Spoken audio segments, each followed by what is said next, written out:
Kaum muslimah dimanapun Anda berada, Assalamualaikum warahmatullahi wabarakatuh. Selamat datang kembali di ASMR bersama studio. Ini adalah ASMR, silakan gunakan alat dengar yang nyaman. Semoga apa yang kami bahas bisa memberikan manfaat dan barokah. Pada pesan hari ini kita akan kuatkan tentang rukun iman. Telah kita uraikan banyak detail-detail tentang rukun iman kepada Allah. Pada pesan kali ini kita nukil sedikit, kita urai sedikit, kemudian kita teruskan dengan rukun iman kepada malaikat-malaikat Allah. Sebagai bentuk rukun iman kepada malaikat-malaikat Allah, ini adalah bahasan yang cukup panjang. Silakan gunakan alat dengar yang nyaman. Semoga apa yang dibahas bisa memberikan manfaat dan barokah. Kita mulai. A'udzubillahi minasyaitonirrajim. Bismillahirrahmanirrahim.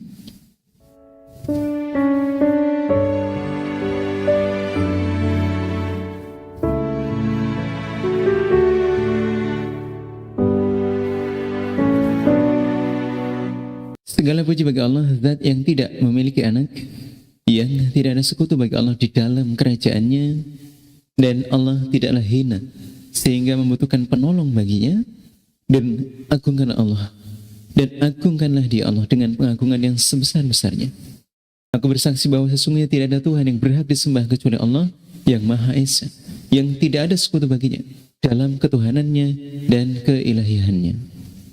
Sesungguhnya Allah adalah Zat yang maha tinggi. Allah adalah Zat yang maha besar. Aku bersaksi bahwa sesungguhnya Nabi Muhammad SAW adalah hambanya Allah dan utusannya Allah yang diutus dengan hak sebagai saksi dan memberi kabar gembira, memberi kabar penakut, yang mengajak kepada Allah untuk menetapi agama dengan izinnya Allah, dan sebagai lampu, sebagai cahaya yang meneranginya. Salawat serta salam semoga tetap Allah berikan kepada Nabi Muhammad SAW, kepada keluarganya dan para sahabatnya sebanyak-banyaknya. Keseluruhan semoga Allah anugerahi dengan kerahmatan. Alhamdulillah, jazakumullahu khairan.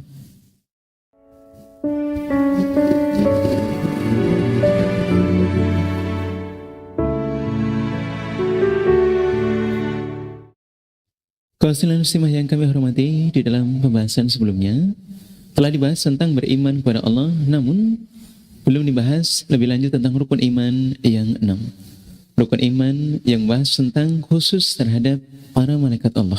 Maka secukupnya kami akan mengulas sedikit tentang makna iman dan iman kepada Allah.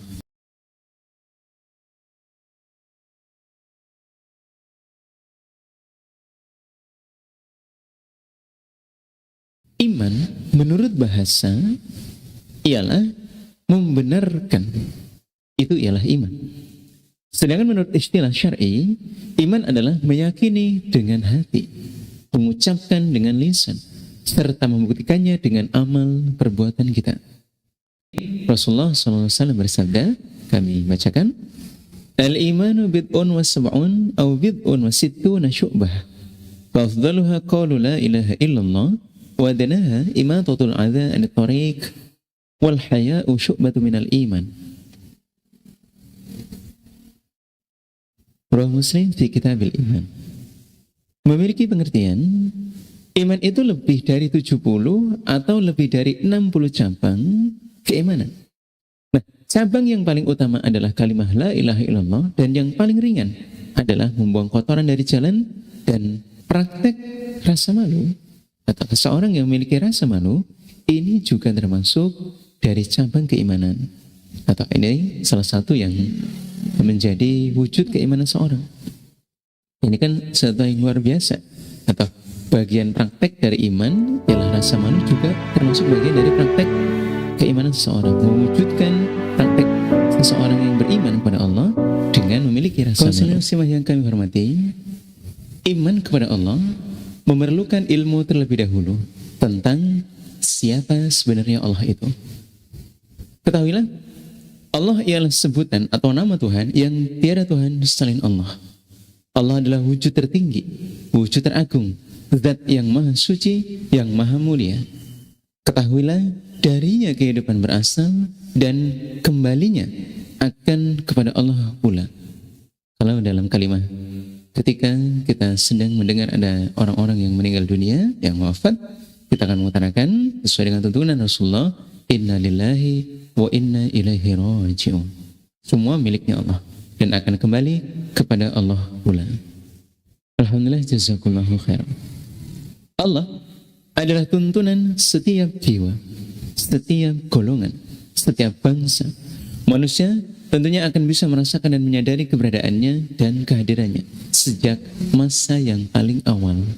Ini tentunya ketika kita baru lahir, ketika kita masih di alam arwah. Banyak ayat yang menceritakan bahwa Allah telah menjanjikan kita untuk sanggup beribadah sehingga lahir dalam keadaan hidup, lahir dalam keadaan hidup di dunia. Kau simak bagaimana keadaan Allah dan zat Allah. Tentunya zat Allah lebih besar daripada apa yang dikuasai oleh akal manusia dalam memahami, daripada apa yang terjangkau oleh pikiran-pikiran manusia, yang mungkin diduga oleh akal pikiran manusia. Nah, tentunya akal pikiran manusia itu sangat terbatas. Tetapi Allah Azza wa Jalla menguasai segala sesuatu, batas yang membatasi akal pikiran manusia.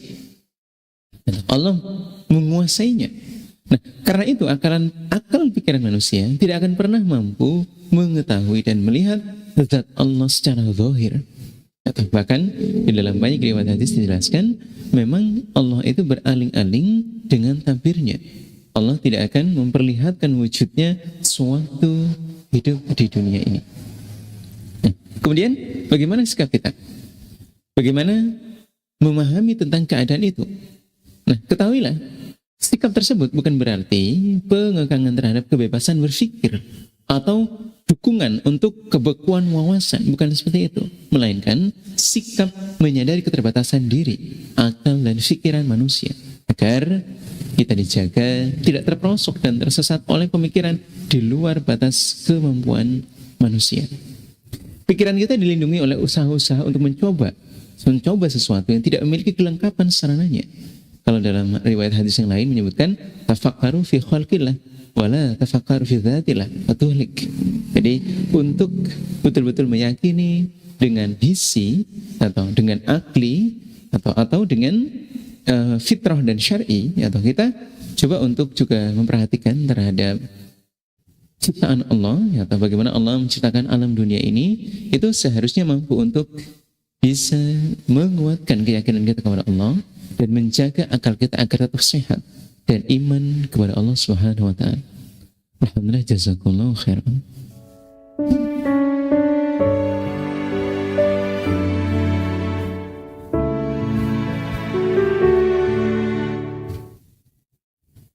Berikutnya, sikap seperti ini tidak sama sekali mengurangi kejelasan wujudnya Allah atau wajibul wujud.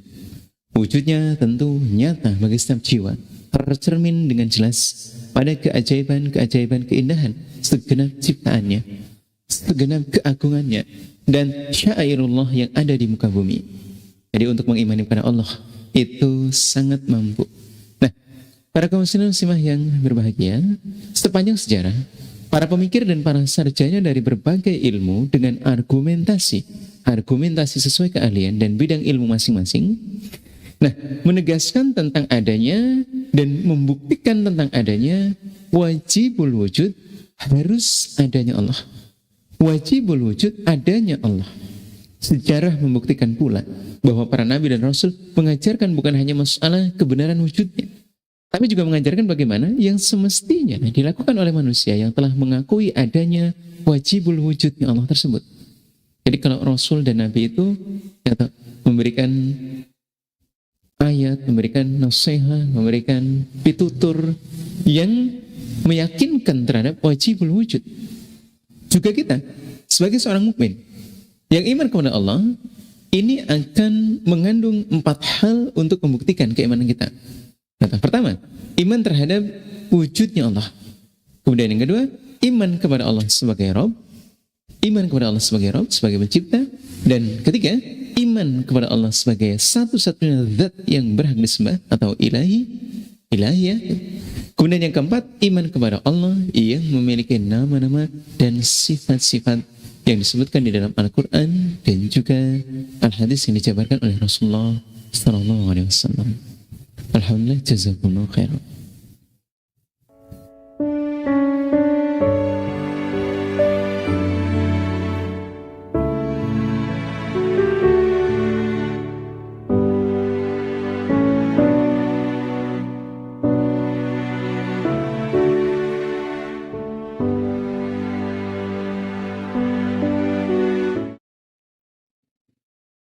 Itulah sedikit nukilan kita, uraian kita tentang iman kepada Allah yang telah kita bahas pada episode sebelumnya, dan kali ini kita masuk pada bahasan utama kita ialah iman kepada malaikat-malaikatnya Allah. Iman kepada malaikat yang Allah ciptakan. Kaum muslimin semua yang kami hormati, kita wajib beriman kepada malaikat-malaikat Allah yang tentunya malaikat diciptakan itu tidak sama dengan manusia. Malaikat diciptakan dari nur, dari cahaya, berupa jasad-jasad halus yang tidak membutuhkan makan dan tidak membutuhkan minum. Mereka adalah hamba-hamba Allah yang dimuliakan oleh Allah sebagai perantara antara Allah Ta'ala dan para utusannya. Para utusan alaihi salatu wassalam yang mulia dalam ciptaannya dan akhlak budi pekertinya, yang suci zatnya dan sifatnya, juga pekerjaannya. Jadi malaikat itu tidak pernah maksiat, yang taat kepada Allah Azza wa Jalla atas semua yang diperintahkan Allah kepadanya. Mereka sebagian dari hamba-hamba yang Allah ciptakan untuk beribadah kepada Allah. Mereka bukan anak-anak perempuan atau anak laki-laki Allah, dan mereka juga bukan sekutu-sekutunya Allah. Ini yang harus kita pahami, bagaimana penjabaran malaikat itu ada.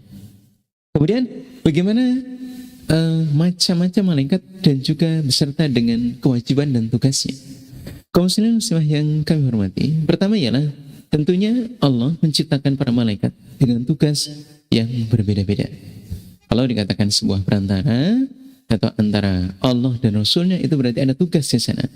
Nah, di antara mereka, pertama tentunya kita harus memahami salah satu nama malaikat yang paling masyhur di kalangan para malaikat ialah malaikat Jibril.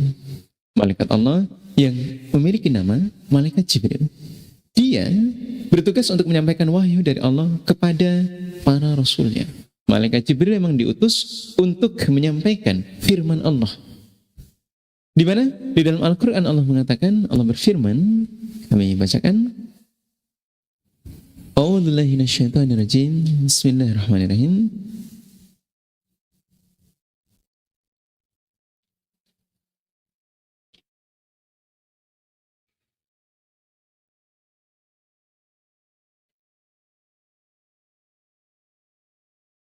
Dalam surah Al-Baqarah ayat 97 menyebutkan, A'udzubillahi minasyaitonirrajim. Bismillahirrahmanirrahim.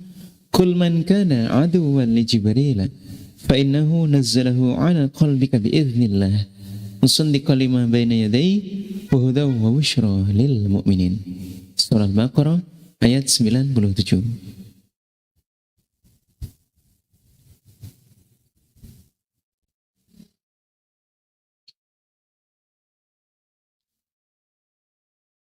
Kaum muslimah yang berbahagia yang kami hormati, pertama ialah malaikat Jibril. Di dalam surah Al-Baqarah ayat 97 disebutkan, katakanlah wahai Muhammad, barang siapa yang menjadi musuh Jibril, ketahuilah Jibril itu telah menurunkan wahyu Al-Quran ke dalam hatimu dengan seizin Allah, membenarkan kitab-kitab yang sebelumnya dan menjadi petunjuk serta berita gembira bagi orang-orang yang beriman. Tugas malaikat Jibril menurunkan wahyu untuk Nabi Muhammad yang menjadi petunjuk dalam ibadah. Kalau ada umat yang benci, yang memusuhi terhadap Jibril, maka dia juga memusuhi kepada Allah, maka dia juga memusuhi kepada apa yang difirmankan oleh Allah. Karena pada saat itu ada orang-orang yang menentang, yang membenci terhadap malaikat Jibril, dan diutarakan di hadapan sahabat, di hadapan para rasul, di hadapan Nabi Muhammad SAW. Maka Nabi mengingatkan melalui wahyu Allah dalam surah Al-Baqarah, Jibril adalah malaikat yang menurunkan wahyu. Kaum muslimah yang kami hormati, tentunya peran dari malaikat Jibril sangat-sangat berat, tentunya berat untuk diterima langsung oleh Nabi Muhammad. Kalau kita melihat kisahnya, pada saat Nabi Muhammad SAW menerima wahyu, itu sampai seberat itu, atau dalam kisah itu.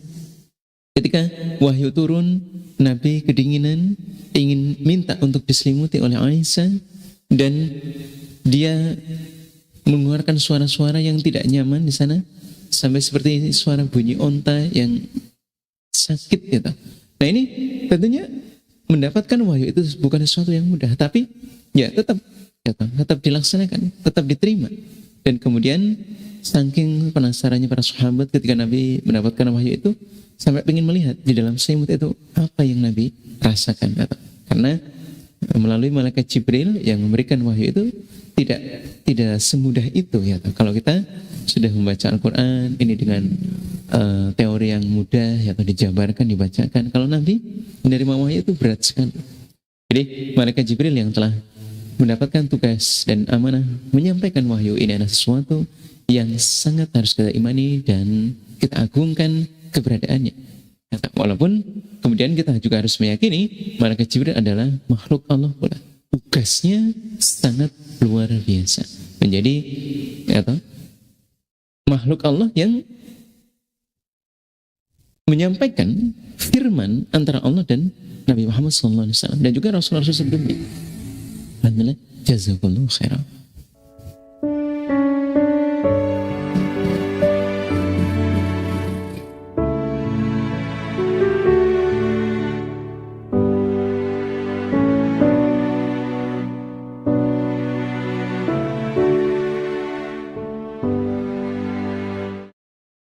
Berikutnya, malaikat Mikail. Malaikat Mikail ialah di mana malaikat Mikail bertugas membawa hujan ke tempat-tempat yang dikehendaki oleh Allah, dan dia juga bertugas mengurus tumbuh-tumbuhan. Dia, malaikat Mikail, mempunyai pembantu-pembantu yang mengerjakan apa-apa yang diperintahkan oleh malaikat Mikail berdasarkan perintah dari Allah.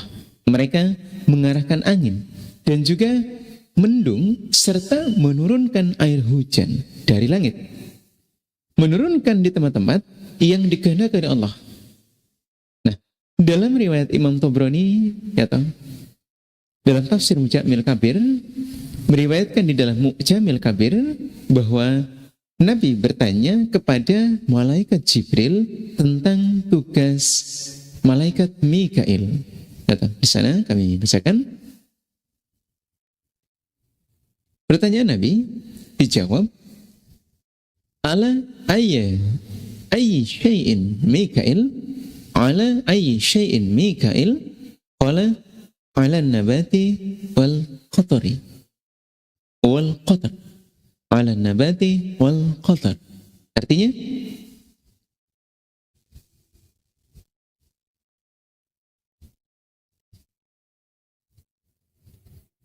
pertanyaan Rasulullah SAW kepada malaikat Jibril tentang apakah tugas malaikat Mikail, kemudian Jibril menjawab, dia bertugas atas tumbuhan-tumbuhan dan juga tetesan air hujan.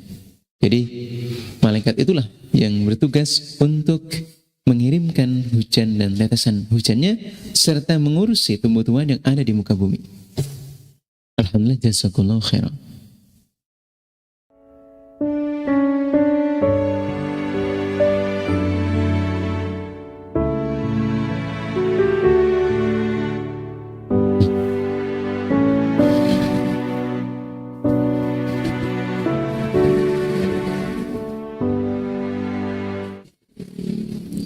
Berikutnya ialah malaikat Israfil. Malaikat Israfil bertugas meniup sangkakala. Dia ditugaskan meniup sebanyak 3 kali tiupan. Pertama ialah tiupan hari kiamat atau nafkhatul faza. Yang kedua ialah tiupan hari kematian semua manusia. Kemudian yang ketiga, tiupan hari kebangkitan semua manusia. 3 tiupan ini akan dikerjakan oleh malaikat Israfil ketika Allah memerintahkan. Rasulullah SAW bersabda, kami bacakan. Dalam riwayat Tirmidzi menyebutkan tentang kisah malaikat Mikail, malaikat Israfil ialah kaifa an'amu wa qad iltaqama. Kaifa an'amu wa qad iltaqama sahibul qarni al-qarna wa hana jabhatahu wa asgha sam'ahu yantadiru ayyu'maru ayunfakha fayunfakha. ayunfukha fayanfukha. Qala al-muslim, fa kaifa naqulu ya Rasulullah? Qala qulu hasbunallahu wa ni'mal wakil, tawakkalna 'alallahi rabbina. Rawahu Tirmidzi.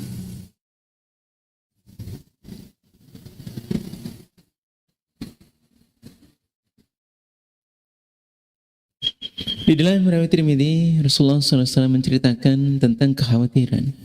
Bagaimana saya bisa senang. Bagaimana saya bisa senang dalam artian tenang. Nah, sedangkan malaikat Israfil sudah siap dengan trompet sangkakalanya. Malaikat Israfil sudah mengulung trompet sangkakalanya dan menyondongkan dahinya serta pendengarannya untuk mendengarkan, menunggu kapan perintah dari Allah untuk meniupnya. Jadi Nabi menceritakan hal itu. Malaikat Israfil sudah siap. Kemudian orang-orang Islam bertanya pada saat itu, lalu bagaimana ya Rasulullah, bagaimana Nabi kami harus menghadapi keadaan seperti itu? Kami juga kan ikut khawatir. Kalau memang Nabi saja khawatir, apalagi kami. Atau terus kami harus berkata apa ya? Harus berdoa apa untuk bisa selamat sampai dengan masa hari akhirat nanti, hari kiamat nanti? Atau kemudian Nabi mengajarkan suatu doa dan mengajarkan tuntunan, ya sudah, atau doalah hasbunallah wa ni'mal wakil, tawakkalna 'alallah. Cukuplah Allah yang mencukupi terhadap kita dan kita tawakal kepada Allah. Allah mencukupi kami dan Allah sebaik-baiknya zat yang diserahi dan kami berserah diri kepada Allah sebagai Tuhan kami. Ya pokoknya tawakal lah ya. Nah, kaum muslimah yang kami hormati, di antara 3 malaikat yang tadi sudah kita bahas, mereka adalah 3 malaikat yang disebutkan oleh Nabi di dalam doanya ketika Nabi mengerjakan sholat malam. Kami bacakan hadisnya. Dalam riwayat Abu Dawud disebutkan, kana idza qama minal lail yaftatihu sholatahu Allahumma rabbi Jibril wa Mikail wa Israfil fatirus samawati wal ard alimul ghaibi wasyahada anta tahkumu baina ibadik fima kanu fihi yakhtalifun ihdini lima ikhtalafa fihi minal haqq bi'idhnik innaka anta tahdi man tasha ila siratal mustaqim. Rawahu Abu Dawud fi kitab as-shalah hasan.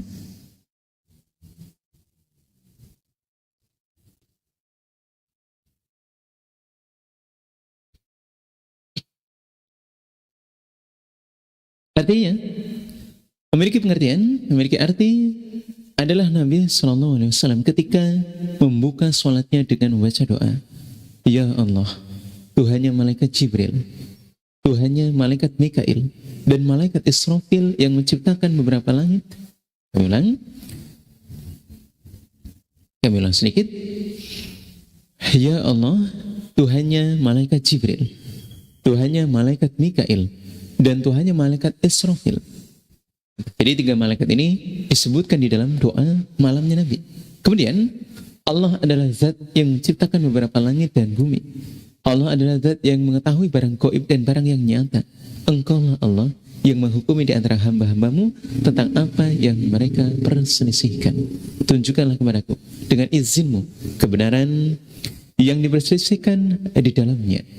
Jadi ihdini, Nabi memohon petunjuk dari Allah. Karena banyak sekali syariah yang ditentang, yang dipertanyakan oleh orang-orang kafir pada saat itu. Sesungguhnya engkau Allah zat yang memberi petunjuk dan Allah memberikan hidayah kepada orang yang engkau kehendaki terhadap jalan yang lurus.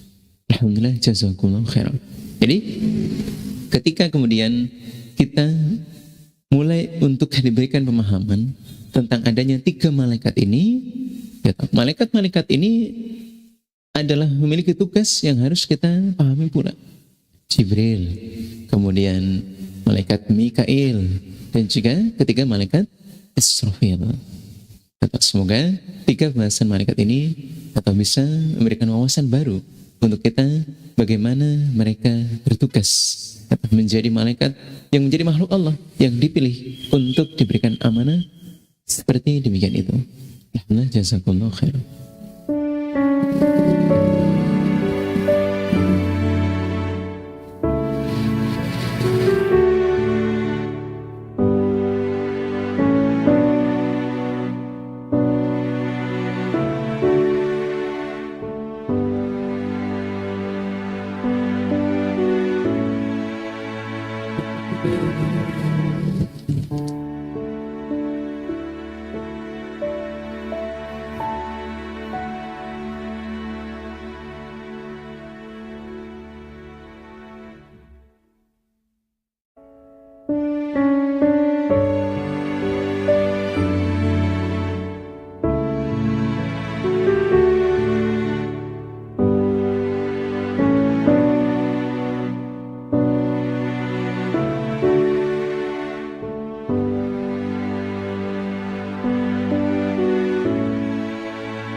Selanjutnya ialah malakul maut. Malaikat. Selanjutnya ialah malakul maut, ialah malaikat pencabut nyawa, bertugas mencabut nyawa makhluk-makhluknya Allah. Allah Subhanahu wa taala berfirman di dalam surah Al-Qur'an, di dalam 2 ayat yang memberikan kita pengertian dan juga pemahaman. Kami bacakan. A'udzubillahi minasyaitonir rajim. Bismillahirrahmanirrahim. A'udzubillahi minasyaitonir rajim. Bismillahirrahmanirrahim.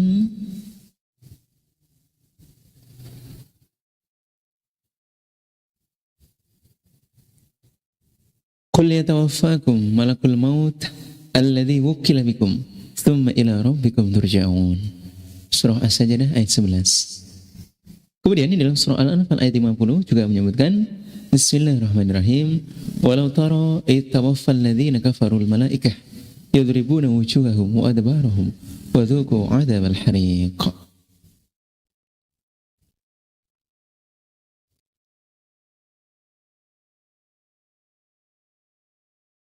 Kaum muslimah yang kami hormati, di dalam surah yang awal As-Sajdah ayat 1, As-Sajdah ayat 11 menyebutkan,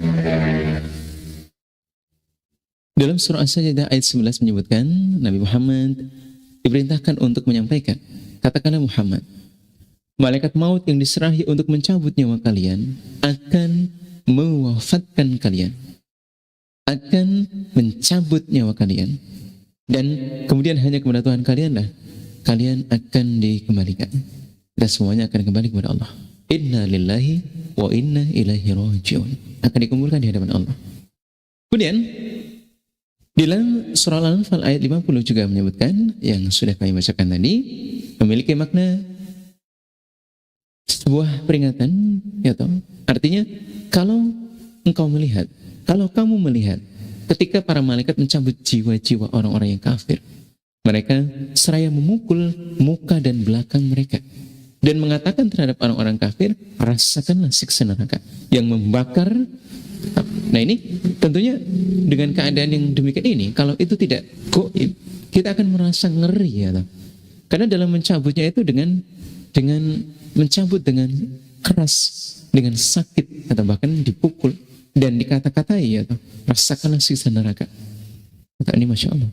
Maka dalam hal ini bahwa malakatul maut yang memang kita tidak bisa untuk melihatnya, atau dan semoga bahwa kita tidak diperkenankan untuk menyaksikan hal itu. Kalau melihat, luar biasa sekali. Bahkan dalam ayatnya Allah mengatakan, Ya kalau seandainya bisa melihat, atau ini sangat mengerikan dan menakutkan. Kaum muslimah yang kami hormati, juga disebutkan ayatnya itu kan walau taro. Nah, walau taro di atas adalah seandainya kamu melihat, menyaksikan, atau nah tentunya hal ini Allah tidak perkenankan kita untuk menyaksikan. Kalau seandainya menyaksikan hal itu, tentu ya rasa kita, ya mata kita, batin kita mungkin tidak akan bisa tenang, akan mengeri atau dalam setiap harinya, dalam kehidupan kita. Ya, nah maka yang harus kita pahami adalah siapa malaikat yang mencabut nyawa. Nah, menurut sebagian tafsir, nama malaikat tersebut adalah Israil. Kami bacakan. Nah, wa malakul mauti huwa Israil. Dalam Fathul Qadir menyebutkan, kami bacakan sarahnya. Fathul Qadir al-Jami baina fana riwayah wa dzariyah min ilmu tafsir juz 4 halaman 357. Jadi kalau kemudian bertanya tentang siapa malaikat yang mencabut terhadap ruhnya manusia, jawabannya adalah namanya malaikat Israil, malaikat pencabut nyawa. Alhamdulillah, jazakumullah khairan.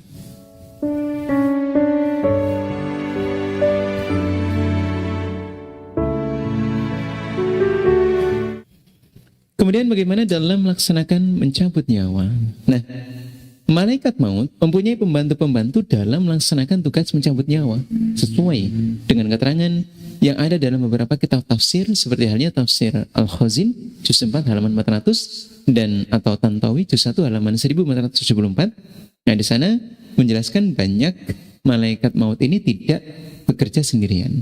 Dia memiliki pembantu-pembantu yang ikut serta dalam melaksanakan tugas perintah Allah mencabut ruh manusia. Kalau orang iman dicabut dengan cara yang halus, kalau orang-orang yang tidak beriman dicabut dengan cara yang kasar. Atau ini kan sesuatu yang dijelaskan di dalam Al-Quran. Alhamdulillah, jazakumullah khairan. Kaum muslimah yang kami hormati, berikutnya ialah malaikat mungkar dan malaikat nakir. Atau ini adalah dua malaikat yang bertugas di dalam kuburan, menanyai ahli kuburan. Alhamdulillah, jazakumullah khairan. Kaum muslimah yang kami hormati, di dalam hadis disebutkan, kami bacakan hadisnya. Anas radhiyallahu anhu, ani Nabi sallallahu alaihi wasallam qala, al-abdu idza wudi'a fi qabrihi wa tuwliya wa dhahaba ashabuhu hatta innahu la yasma'u qarnani 'alaihim atahu malakani fa'aqadahu fayaqulani lahu ma kunta taqul fi hadha ar-rajuli Muhammadin sallallahu alaihi wasallam fayaqulu asyhadu annahu abdullah wa rasuluh fayaqulu unzur ila maq'idaka minan nar abda lakallahu bihi maq'adan minal jannah.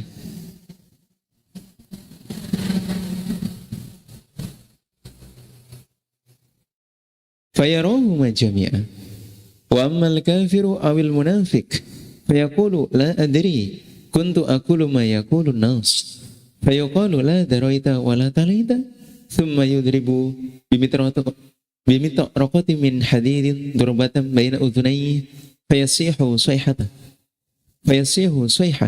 yasma'uha man yalihi illa thaqalain. Rawahu Bukhari fi Kitabil Janaiz.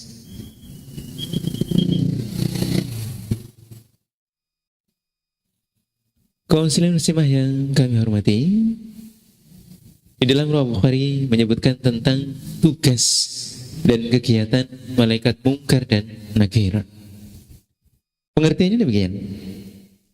Dari Anas radhiyallahu anhu, dari Nabi sallallahu alaihi wasallam, beliau bersabda, seorang hamba ketika telah diletakkan di dalam kuburannya dan keluarganya, familinya telah berpaling dan pergi, meninggalkan jenazahnya, meninggalkan kuburannya. Nah, yang terjadi, sang jenazah mendengar terhadap suara sandal mereka pergi 7 langkah meninggalkan dirinya. Kemudian datanglah kepadanya ialah 2 malaikat yang lantas keduanya mendudukkan terhadap jenazah ini. Lantas keduanya mendudukkan terhadap si rajul almarhum tersebut atau almarhumah. Kemudian dia bertanya kepadanya tentang siapa itu Nabi Muhammad SAW. Apa yang kau katakan tentang Nabi Muhammad SAW? Kemudian kalau dia orang iman, dia akan bisa menjawab ini tanpa diajari. Dia akan bisa memberikan jawaban yang benar. Memberikan jawaban yang benar, isinya ialah aku bersaksi bahwa sungguhnya Nabi Muhammad adalah hambanya Allah dan juga utusannya Allah. Ini jawaban ketika dia adalah orang iman. Nah, kemudian setelah jawaban ini disampaikan kepadanya, nah, malaikat Mungkar dan Nakir mengatakan, wahai rajul yang iman, lihatlah tempat dudukmu di neraka. Allah telah menggantikannya untukmu tempat duduk di surga. Sehingga Nabi mensabdakan, ketika 2 malaikat ini sudah menjabarkan keadaan itu, dia diperlihatkan terhadap kedua-duanya. Dia bisa melihat tempat yang ada di neraka dan yang ada di surga. Nah, kalau dalam riwayat yang lebih panjang, kemudian dia dipersilahkan untuk beristirahat seperti halnya pengantin baru sampai menanti hari kebangkitan. Kemudian sebaliknya, apabila dia dalam keadaan kafir atau orang munafik yang wafat, maka dia akan mengatakan, aku tidak tahu. Aku berkata seperti halnya orang-orang yang mengatakan tentang Muhammad. Apa yang mereka bilang ya, aku juga ikut. Tapi secara pribadi, atau dia tidak mengetahui siapa itu Muhammad SAW, hanya ikut-ikutan saja. Kalau ya katanya sih dia ya Rasul, dia ya hamba Allah. Atau sehingga jawaban ini dipertanyakan kembali oleh malaikat Mungkar dan Nakir dengan mengatakan, nah, apakah kamu tidak tahu? Apakah kamu tidak membaca di dalam kitab? Kemudian jawaban itu sudah cukup untuk menjadi alasan dia menyiksa terhadap jenazah dengan memukul kepalanya di antara kedua telinganya yang membuat dia berteriak kesakitan. Dia menjerit satu jeritan yang ceritanya ini bisa didengar oleh makhluk sekitarnya, ya toh, kecuali jin dan manusia. Karena memang oleh Allah dijaga untuk tidak bisa mendengar terhadap kejadian itu. Alhamdulillah, jazakumullah khairan. Kaum muslimah yang kami hormati, tentunya ini keadaan yang luar biasa. Dan alhamdulillah kalau keadaannya itu gaib. Kalau seandainya terjadi dalam keadaan yang zahir, yang kita bisa mendengarnya, tentu akan sangat menakutkan dan mengerikan untuk kita hamba-hamba Allah yang masih hidup. Dan semoga kita dijaga dari siksa dalam keadaan neraka dan siksa kubur yang ada di dalam alam kubur ini. Beberapa hal yang harus kita lakukan adalah ketika ingin terlindung atau terjaga dari siksa kubur, ialah salah satunya menjaga dalam kesucian, menjaga tempat, baju, pakaian, dan juga kesucian yang ada di rumah kita, atau dijaga agar kita terlindungi dari siksa kubur. Alhamdulillah, jazakumullah khairan. Juga bagaimana kita bisa menyaksikan Nabi Muhammad SAW, ya toh, sebagai hamba Allah dan utusan, yaitu dengan iman. Keimanan kita kepada Nabi Muhammad SAW, ya toh, di mana hidup kita yang sudah bersyahadah tentunya akan menyelamatkan kita dalam keadaan selamat dari pertanyaan malaikat Mungkar dan juga malaikat Nakir.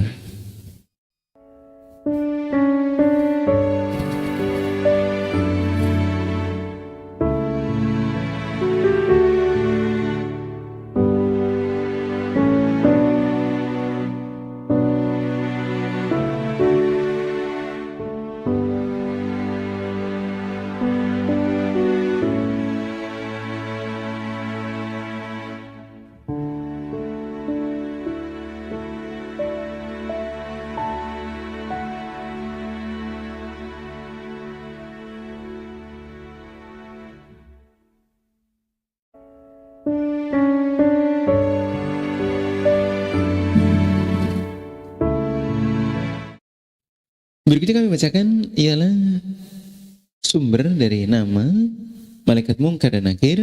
An Abi Hurairah qala qala Rasulullah sallallahu alaihi wasallam, "Idza kubiral mayyit aw qala ahadukum atahu malakani aswadani azraqani yuqalu li ahadihima al-munkar wal akharu an-nakir."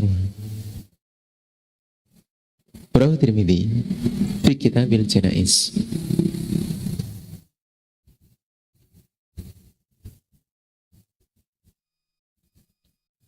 Menyebutkan dari Abi Hurairah, dia berkata Rasulullah SAW bersabda mengenai jenazah, mengenai almarhum atau almarhumah. Nah ini ketika dikubur seorang mayit, atau beliau bersabda ketika dikubur salah satu dari kalian, maka datanglah kepada keduanya setelah 7 langkahnya orang-orang iman telah meninggalkan di kuburannya itu. Kemudian sebagai sunnah kita melemparkan 3 kali tanah ke arah makamnya. Nah ini akan datang 2 malaikat yang berwarna hitam kebiru-biruan. Salah satu di antaranya bernama Munkar dan salah satu di antaranya bernama An-Nakir. Jadi malaikat Munkar dan juga Nakir. Alhamdulillah, jazakumullah khairan. Dan ini adalah sumber di mana malaikat ini memiliki tugas untuk bertanya kepada orang-orang iman, kepada orang-orang Islam, kepada orang-orang yang tidak memiliki keimanan, yang kafir, yang munafik, bahwa semuanya akan didatangi. Mendapatkan nikmat atau tidak nanti tergantung bagaimana dia semasa hidupnya. Jadi selama hidup kita berbekal untuk akhirat. Ad-dunya mazru'atul lil akhirah. Kaum muslimin muslimah yang kami hormati, kita lanjutkan dengan malaikat Raqib dan Atid. 2 malaikat ini bertugas mencatat amal seorang hamba yang baik maupun amalan yang jelek. Dalam firman Allah Subhanahu wa taala berbunyi, kami bacakan. A'udzubillahi minasyaitonir rajim. Bismillahirrahmanirrahim. Id yatalaqqal mutalaqiyani 'anil yamini wa 'anil shimali qa'id. Ma yalfidu min qawlin illa ladaihi raqibun 'atid. Surah Qaf ayat 17 dan sampai 18.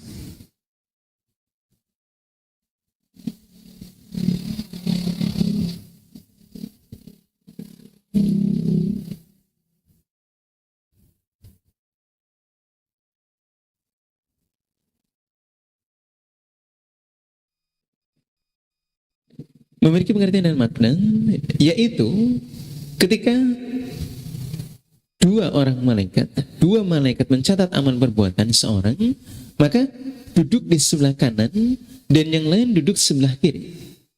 Tiada ucapan pun yang diucapkan melainkan dia ada di dekatnya. Malaikat pengawas selalu hadir, ialah malaikat Raqib dan juga malaikat Atid. Kata, kami ulangi sedikit.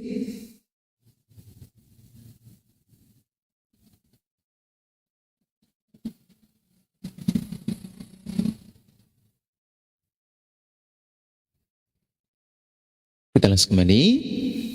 Id yatalaqqal mutalaqiyani 'anil yamini wa 'anil shimali qa'id. Ma yalfidu min qawlin illa ladaihi raqibun 'atid. Surah Qaf ayat 17 sampai 18.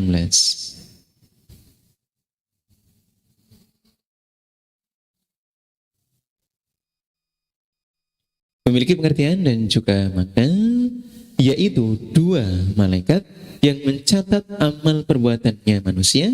Seorang duduk di sebelah kanan dan yang lain duduk di sebelah kiri. Dalam artian tiada suatu ucapan pun yang diucapkan oleh hamba, oleh manusia, melainkan di dekatnya ada 2 malaikat pengawas yang selalu hadir.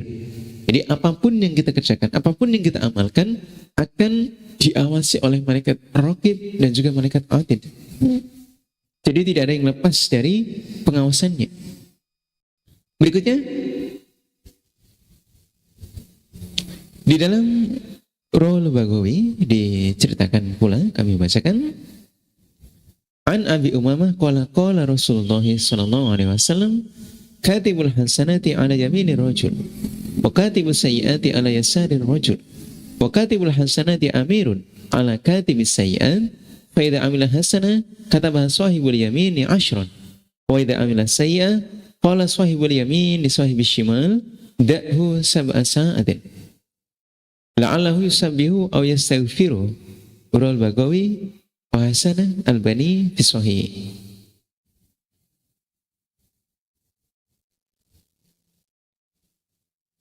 Pada Rukum 1209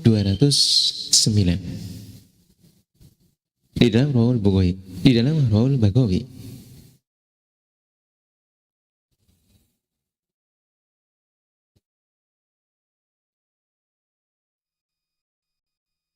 Memiliki terjemah dan juga makna. Artinya dari Abi Umamah, dia berkata, Rasulullah SAW bersabda, penulis-penulis amalan-amalan yang baik itu ada di sebelah kanan seorang, dan penulis-penulis amalan jelek itu ada di sebelah kiri seseorang. Dan penulis amalan baik menjadi pemimpin bagi penulis amalan yang jelek. Jadi malaikat yang ada di sebelah kanan itu mengomandoi, memimpin. Nah, ketika seseorang mengamalkan terhadap kebaikan, ketika seseorang mengerjakan terhadap kebaikan, sahibul yamin, malaikat yang ada di sebelah kanan itu akan menulisnya menjadi 10 kebaikan. Nah, namun ketika seseorang mengamalkan kejelekan, malaikat yang ada di sebelah kanan ini akan memerintahkan terhadap malaikat yang ada di sebelah kiri untuk menunggu terlebih dahulu. Ya toh? Tinggalkanlah dulu, jangan langsung ditulis kejelekan itu, ya toh? 7 saat, 7 waktu. Barangkali saja dia membaca tasbih atau membaca istighfar sehingga dosanya itu bisa terampuni. Ya toh? Karena Allah kan menjanjikan pengampunan bagi orang-orang yang membaca istighfar, membaca tasbih kepada Allah. Tapi kalau pahala itu langsung ditulis sebagai 10 kebaikan. Ini tugas daripada kepemimpinan malaikat Ar-Raqib dan Atid, di mana ini menjadi salah satu keuntungan untuk kita, orang-orang iman yang melakukan kebaikan langsung mendapatkan pahala. Tapi kalau melakukan kesalahan, Allah masih atau menunggu, barangkali orang iman ini akan istighfar atau mencari pulihan dalam dosa-dosanya. Alhamdulillah, jazakumullah khairan.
Kaum simah yang kami hormati, juga diterangkan di dalam Tafsir Ibnu Katsir juz 4 halaman 239 sampai 240 yang menjabarkan kembali tentang malaikat Raqib dan Atid dalam surah Bani Israil.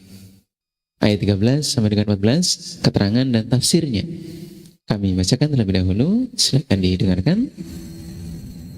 Waqala al-Hasan al-Basri wa tala hadhihi al-ayah 'anil yamini wa 'anil shimali qa'id ya ibn Adam busitat laka sahifah wa wukila bika malakani karimani ahaduhuma an yaminik wal akharu an shimalik fa amma alladhi an yaminika fayahfadu hasanatika Wa amal ladzi an yasarika fayafadu sayyi'atika fa amal ma syi'ta aqlil aw aktsir hatta idza mutta tawiyat sahifatuka wa ju'ilat fi unukika ma'aka fi qabrik hatta takhruja yaumal qiyamah fa inda dzalika yaqulu wa kullu insanin alzamnahu ta'irah fi unukihi wa nukhriju lahu yaumal qiyamati kitaban yalqahu mansyura wa nukhriju lahu yaumal qiyamati kitaban yalqahu mansyura Iqra kitabak kafa bi nafsika al-yawma 'alaika hasiba.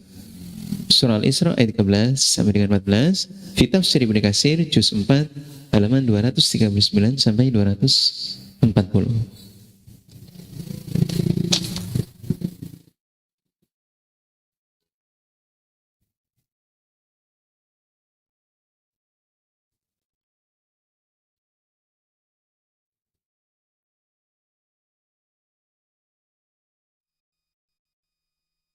Kaunselor Simah yang kami hormati, berkaitan tentang malaikat yang berada di alam kubur. Dalam tafsir Ibnu Katsir bahas dalam surah Bani Israil, di sana memiliki terjemah dan pengertian. Berkata Hasan Al-Basri, dan dia membaca tentang ayat ini, ayat yang membahas tentang malaikat Raqib dan juga malaikat Atid.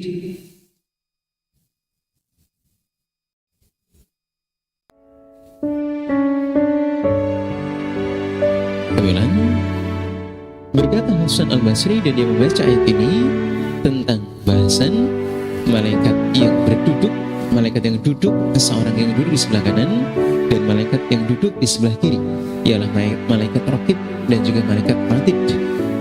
Nah, kemudian di sana menyebutkan, wahai anak Adam, telah dibentangkan untukmu satu sahifah dan telah diserahkan kepadamu dua malaikat yang mulia. Salah satu dari keduanya berada di sebelah kanan dan yang lain berada di sebelah kiri. Maka dia menjaga amal baikmu, dan di sebelah kirimu dia menjaga amal jelek.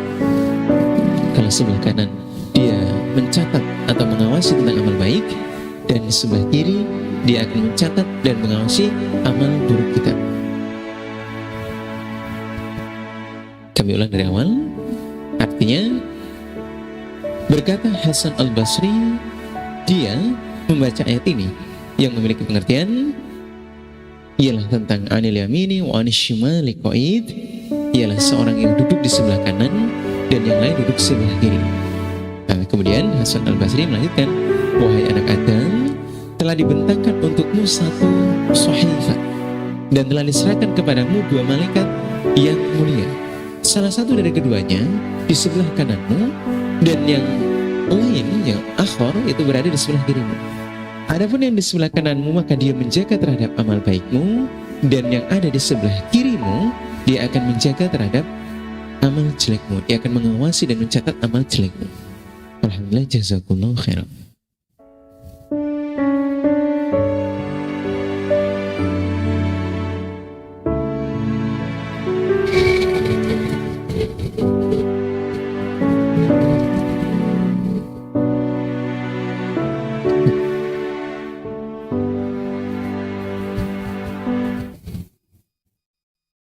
Setelah itu kembali, kata jadi sebelah kanan dan sebelah kiri tugasnya sudah jelas, ya teman. Nah, kemudian Hasan Al-Basri melanjutkan, maka beramalah sekehendak, kata, menyedikitkanlah atau memperbanyaklah amalan, sehingga ketika nanti dirimu telah wafat, kata, dan ditutuplah sahifahmu, kata, ditutuplah buku catatan amalmu. Ini sudah berakhir dan tidak bisa bertambah lagi. Kemudian nanti buku itu akan dikalungkan di lehermu bersama, kata, masuk di bawah, kata, di dalam alam kubur kita. Kata, dikalungkan di leher dan dibawa di dalam kuburan kita secara gaib.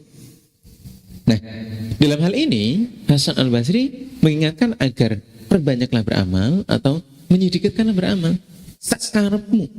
Tapi tentunya kalau orang iman ya harusnya memperbanyak amal, karena amalan di dunia ini seperti halnya kita ada di sebuah gua yang gelap. atau tidak ada cahaya, dan kita tidak tahu seberapa banyak yang kita dapatkan. Akankah amalan kita hilang atau berkurang atau tidak? Atau maka harus diperbanyak atau harus disemangatkan. Nanti buku catatan amal yang kita dapatkan itu setelah wafat akan ditutup, akan tidak lagi bertambah dan dikalungkan di leher kita atau di bawah, di dalam kuburan kita. Sehingga ketika nanti kita keluar dari hari kiamat, bangkit dari hari kiamat, ketika itu Allah berfirman, atau ketika kita telah bertemu di hari kebangkitan dan berkumpul di padang mahsyar, tentunya di sana Allah akan berfirman pada hari itu, dan tiap-tiap manusia telah kami tetapkan amal perbuatannya pada lehernya, sudah dicatat di sana dan di bawah, di buku catatan amalnya dikalungkan, dan kami keluarkan baginya pada hari kiamat sebuah kitab yang dijumpainya terbuka, atau jadi nanti akan dibukakan, akan dibacakan. Nah, kemudian akan dibuka, akan diwujudkan, sehingga ketika pada hari itu kita bisa melihat terhadap buku catatan amal kita, Allah berfirman, bacalah kitab. Cukuplah dirimu sendiri pada waktu ini sebagai penghisab terhadap dirimu. Artinya kita diperkenankan untuk melihat semua amalan kita sesuai masa hidup kita, rapot kehidupan kita. Jadi kitalah yang akan juga bisa melihat sejauh mana amalan kita itu banyak atau tidak, atau banyak dosanya atau tidak, dan di sana kita bisa menyaksikan. Namun tentunya di hadapan Allah, atau kita berharap betul ingin mendapatkan kebaikan, ingin mendapatkan surga. Nah, kalau kemudian di masa hidup kita banyak dosa, banyak salah, banyak keliru, tidak pernah taubat, nah ini terus pengharapan kita kepada Allah tentunya akan dihadapkan dengan kepastian, atau kita bisa masuk surga, atau mungkin kita bisa masuk ke dalam nerakanya Allah. Alhamdulillah, jazakumullah khairan.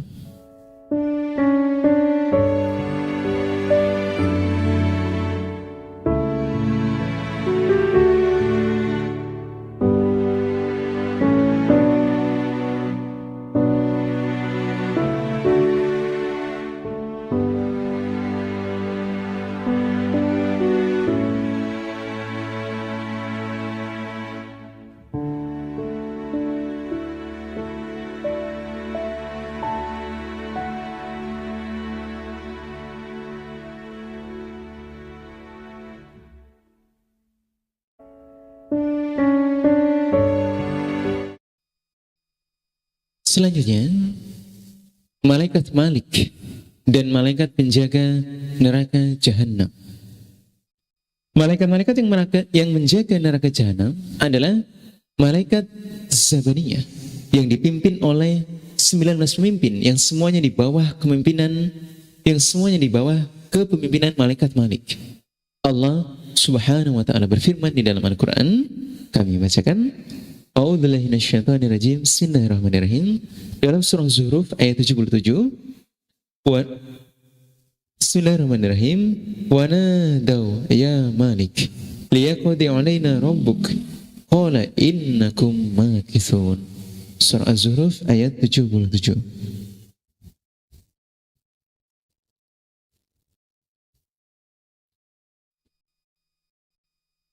Di dalam surah itu menyebutkan tentang ucapannya orang-orang kafir yang disiksa di dalam neraka, atau karena di sana keadaannya tidak hidup dan tidak mati, atau sudah hidup dibangkitkan lagi terus, sehingga berulang-ulang, dan mereka merasa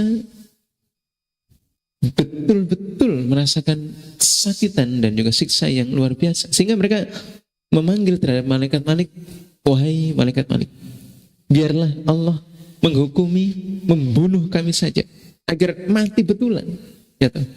Dia tidak ingin mati dihidupkan kembali, disiksa lagi. Berulang-ulang seperti itu, dan kemudian malaikat Malik melalui tempo yang sangat panjang, dia tidak mau mendengar, dan juga malaikat Malik tidak, dalam riwayatnya itu tidak memiliki pendengaran. Kemudian dia menjawab atas panggilan-panggilan mereka, dengan jawaban yang menghinakan terhadap mereka, membuat mereka tentunya merasa sadar dan juga tercengang dan juga merasa tersiksa kembali batinnya karena malaikat maut menjawab dengan jawaban yang menghinakan, kalian akan tetap tinggal di dalam neraka ini. Diamlah kalian. Jadi tidak ada jawaban yang mengenakan ketika malaikat sudah memasukkan mereka ke dalam neraka. Malaikat Malik sebagai komandonya, kemudian malaikat Zabaniyah dengan 19 malaikat yang lain. Nah, tidak ada lagi jawaban untuk mereka orang-orang kafir selain diamlah kalian di sana, menengok di situ. Atau kalian adalah penghuni neraka jahanam. Na'udzubillah min syarri dzalik.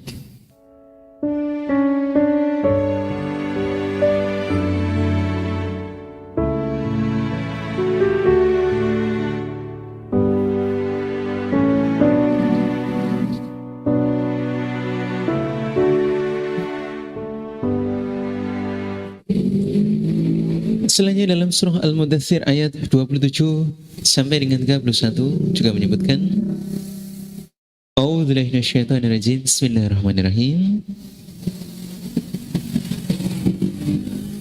Wa ma adraka ma saqar la tubqi wa la tadur lawahatul lil bashar 'alaiha 19 wa ma ja'alna ashaban nar illa malaikah wa ma ja'alna 'iddatahum illa fitnatan lil ladzina kafaru.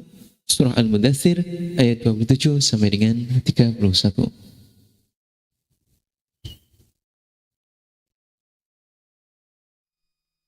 Memiliki pengertian. Artinya, tahukah kamu apakah neraka Sakor itu? Kemudian di sana Allah menjelaskan seterusnya, neraka Sakor adalah neraka Sakor adalah neraka yang tidak meninggalkan dan tidak membiarkan. Neraka Sakor adalah pembakar kulit manusia. Di atasnya ada 19 malaikat penjaga yang tidak kami jadikan neraka itu melainkan. Di sana malaikat-malaikat yang menjaganya adalah malaikat yang sangat banyak. Kami ulang sedikit. Dan tidak kami jadikan penjaga neraka itu melainkan dari malaikat-malaikat yang jumlahnya sangatlah banyak.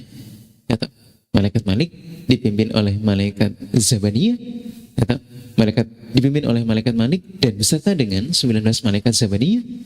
Jadi malaikat itu dijadikan untuk menjaga atau untuk membentengi neraka Sakor atau neraka yang membakar itu. Alhamdulillah, jazakumullah khairan. Kaum simah yang kami hormati, tentunya apapun namanya, neraka Sakor, neraka Jahanam, tentunya ini adalah sebuah tempat penyiksaan untuk orang-orang kafir.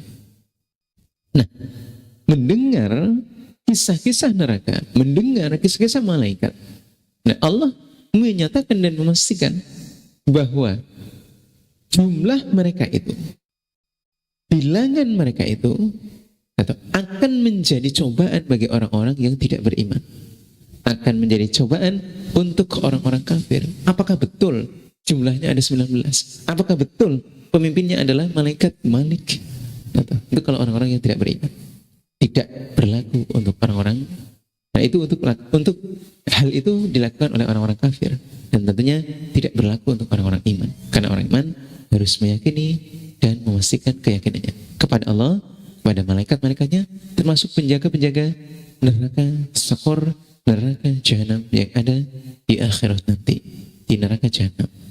Alhamdulillah, jazakumullah khairan. Dan kita berdoa untuk dilindungi dari nerakanya Allah, ialah neraka Jahanam atau neraka Sakor dan lain.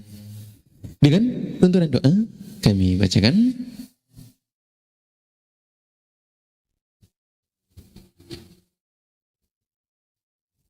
Ialah Allahumma ini as'aluka al-jannah wa ma qurba ilaiha min qawlin aw amal wa na'udzubika minan nar wa ma qurba ilaiha min qawlin aw amal.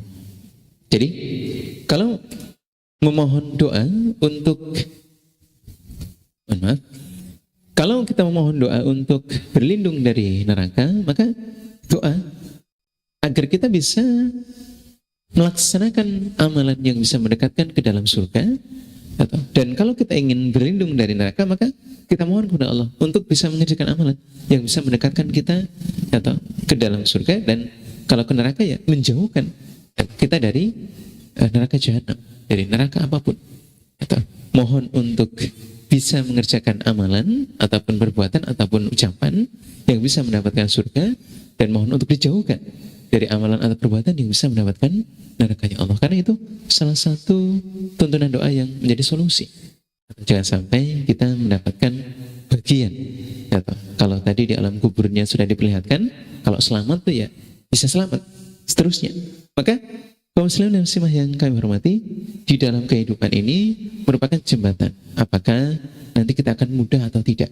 Kalau di kuburannya mudah, di akhiratnya bisa mudah.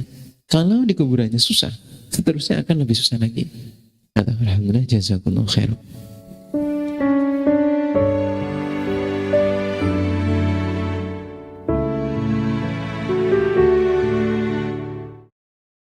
Berikutnya dalam surah Az-Zumar ayat 71. A'udzubillahi minasyaitonir rajim. Bismillahirrahmanirrahim. Wasiqal ladzina kafaru ila jahannam zumara hatta idza ja'uha futihat abwabuha wa qala lahum khazanatuha alam ya'tikum rusulun min qablikum yadluna 'alaikum ayati rabbikum wa yunzirunakum liqa'a yawmikum hadza qalu bala walakin haqqat kalimatul 'adzabi 'alal kafirin.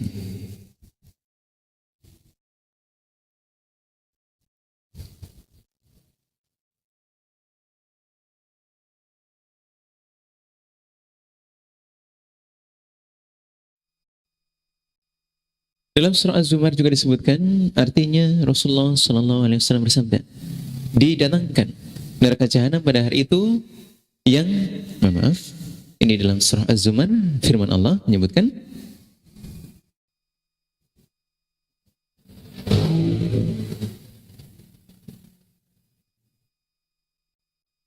kami ulang, dalam surah Az-Zumar memiliki makna dan pengertian, artinya orang-orang kafir, orang-orang yang tidak beriman digiring ke dalam neraka jahanam, berbondong-bondong, berombongan-rombongan, sehingga apabila mereka sampai di dalam neraka, mereka sudah sampai di dalam neraka, dibukakanlah pintu-pintunya dan berkata kepada mereka penjaga-penjaga neraka jahanam, malaikat Malik dan juga malaikat Zabaniyah, apakah belum pernah datang kepada kalian Rasul-Rasul yang ada di antara kalian, yang membacakan kalian ayat-ayat Allah, membacakan kepada kalian firman-firman Allah.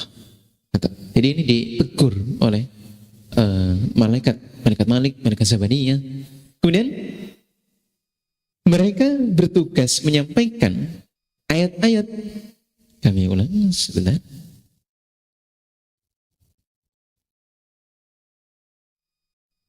Kita lanjutkan.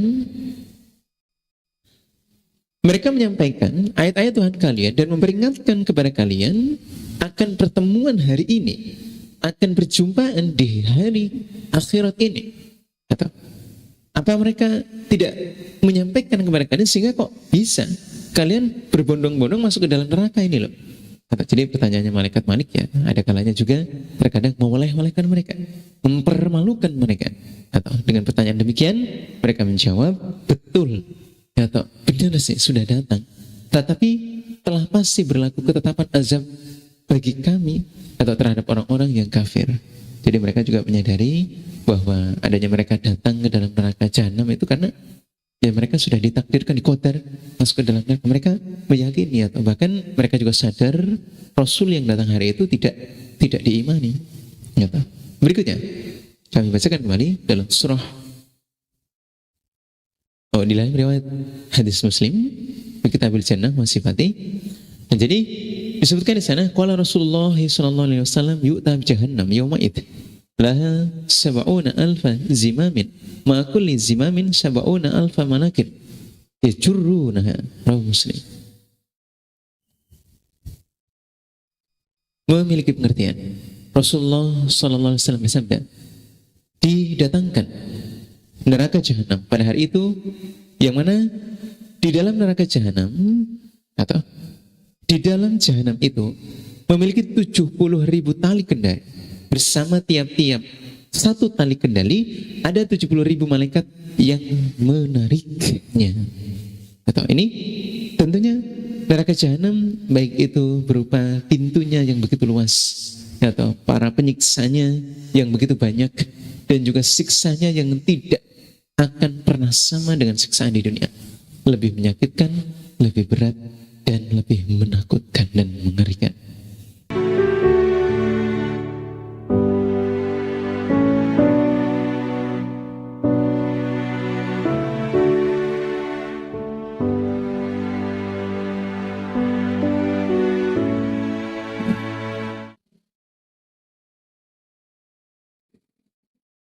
Kaum yang kami hormati, kita lanjutkan bahasan kita, ialah malaikat penjaga surga. Ialah malaikat Ridwan dan juga para malaikat penjaga surga, di mana malaikat Ridwan ini menjadi pemimpin para malaikat yang menjaga di dalam surga. Di dalam firman Allah surah Az-Zumar ayat 72 menyebutkan, kami bacakan, A'udzubillahi minasyaitonirrajim. Bismillahirrahmanirrahim. Kami ralat surah Az-Zumar ayat 73. Bismillahirrahmanirrahim. Wasiqal ladzina taqaw rabbahum ilal jannati zumara hatta idza ja'uha wa futihat abwabuha wa qala lahum khazanatuha salamun alaikum tibtum fadkhuluha khalidin. Surah Az-Zumar ayat 73.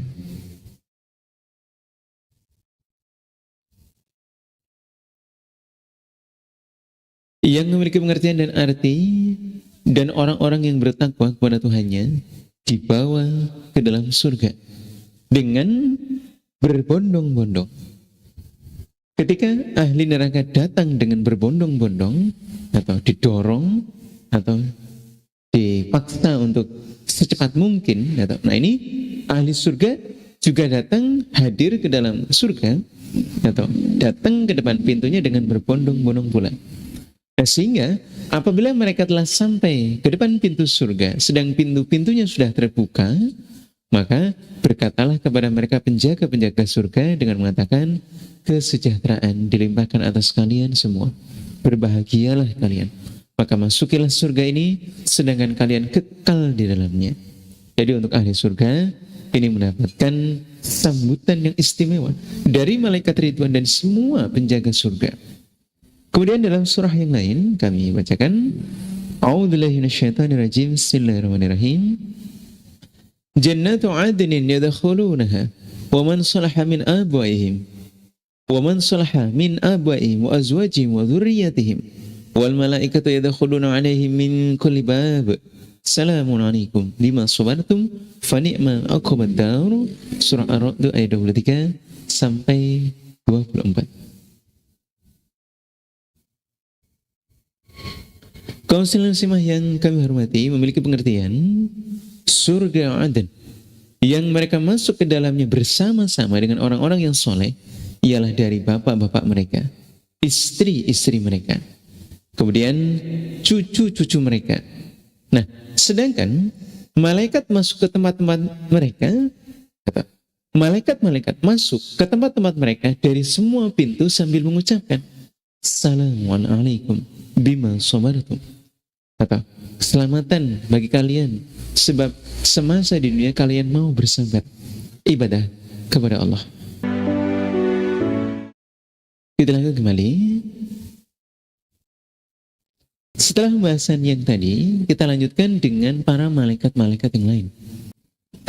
Kaum muslimah yang kami hormati, selain para malaikat yang tersebut di atas, atau sampai di bahasan akhir malaikat Ridwan, atau di antara mereka ada yang bertugas menjaga hamba-hamba Allah, atau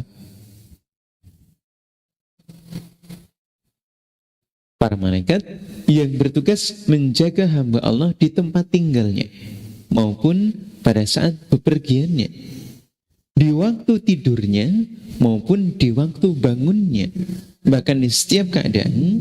Mereka ialah malaikat al-mu'aqibah, Allah Subhanahu wa taala berfirman di dalam Al-Qur'an surah Ar-Ra'd ayat 10 sampai dengan 11, kami bacakan. A'udzubillahi minasyaitonirrajim. Bismillahirrahmanirrahim. Sawa'um minkum man asarral qawla wa man jahara bihi wa man huwa mustakhfin bil lail wa saribun bin nahar lahu mu'aqibatun min baini yadayhi wa min khalfihi yahfadunahu min amrillah innallaha la yughayyiru ma biqaumin hatta yughayyiru ma bi anfusihim wa idza arada Allahu biqaumin su' fala maraddalah wa ma lahum min dunihi min wal.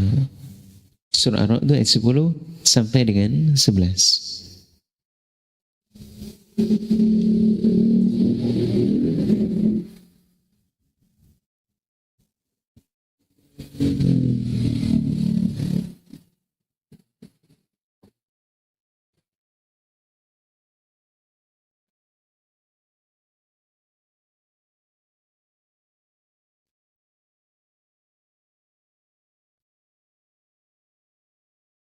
Memiliki pengertian dan arti sama saja bagi Tuhan, sama saja bagi Allah. Siapa saja di antara kalian yang merahasiakan ucapannya, dan siapa saja yang terus terang dengan ucapannya itu, dan siapa saja yang sembunyi di malam hari dan berjalan menampakkan diri di siang hari. Jadi walaupun itu di malam hari ataupun di siang hari, atau tidak ada perbedaan. Walaupun itu sembunyi ataupun terang-terangan, Allah tetap mengetahui karena keadaannya sama bagi Allah. Nah, bagi manusia, ketahuilah ada malaikat-malaikat yang selalu mengikutinya bergiliran di mukanya, di belakangnya. Mereka menjaganya atas perintah Allah. Sesungguhnya Allah tidak mengubah keadaan suatu kaum sehingga mereka mengubah keadaan yang ada pada mereka sendiri. Dan apabila Allah menghendaki keburukan terhadap suatu kaum, maka tidak ada yang dapat menolaknya. Dan sekali-sekali tidak ada pelindung bagi mereka selain Dia Allah. Dia yang bisa menyelamatkan terhadap apa yang akan terjadi kepada kita, ya Allah. Tentunya hal ini memberikan kita pemahaman bahwa ada mu'aqibat, ada malaikat yang menjaga. Maka dalam riwayat tafsir kata Dewa Tafsir Ibnu Jarir menyebutkan, kami bacakan. Ani bin Abbas, yahfadunahu min amrillah. Qala. Pengertian dari yahfadunahu min amrillah. Qala malaikatu yahfadunahu min baini yadayhi wa min khalfihi. Fa idza jaa qadaruhu khallu anhu. Rawi Ibnu Jarir fi tafsir.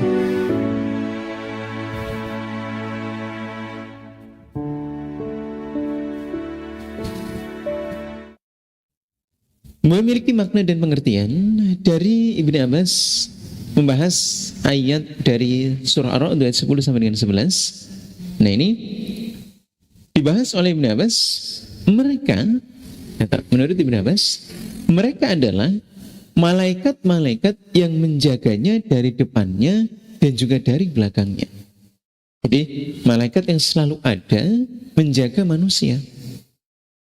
Kemudian ketika qadar Allah datang, kosonglah mereka daripadanya. Ketika qadar Allah atau wafat dalam hal ini itu sudah hadir, maka malaikat al-mu'aqibat akan pergi dari hamba tersebut. Alhamdulillah, jazakumullah khairan. Berikutnya, dalam riwayat yang lain, Rawi bin Jarir fi tafsir An-Mujahid annahu qala ma min abidin illa lahu malakun muwakkil. Illa lahu malakun muwakkil bihifdihi fi naumihi wa yaqadatihi minal jinni wal insi wal hawan fama minha syai'un ya'tihi. Maaf, kami ulang. Al-Mujahid annahu qala ma min abidin illa lahu malakun muwakkilun bihifdihi fi naumihi wa yaqadatihi minal jinni wal insi wal hawan fama minha syai'un ya'tihi yuriduhu illa qala wara'ak illa syai'an ya'dhanullahu fihi fayusibah. Rawi Ibnu Jarir fi tafsiri.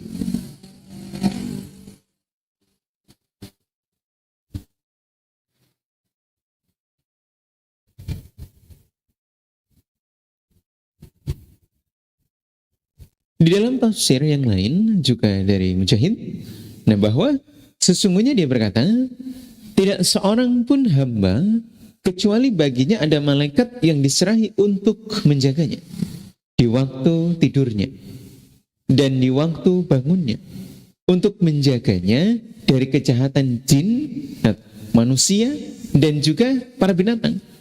Maka tidak ada darinya sesuatu yang datang kepadanya yang menghendaki jelek kepadanya, kecuali malaikat itu akan berkata, ya, dia akan mengatakan, hati-hati di belakangmu.